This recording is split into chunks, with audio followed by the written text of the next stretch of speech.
Jag är inte rädd för monster, för de skrämmer inte mig. Fall de försöker några konster får de lov att akta sig.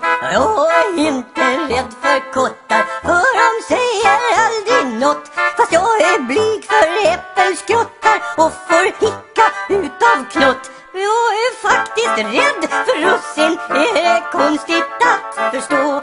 Jag har träffat flera dussin och de var så dumma så. De är små och de är fula och de gnäller nästan jämt som en skrynklig liten kula. Det är klart att man blir skrämd.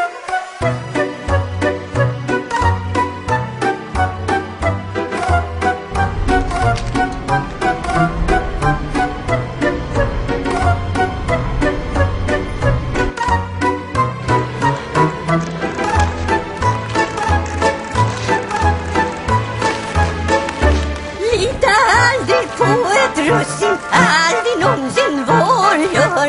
Och försök inte vara bussig, för det har du inget för. Låt dem hålla på och gnälla, de vill bara bita dig. Att de låtsas de är snälla, fast de lurar inte mig.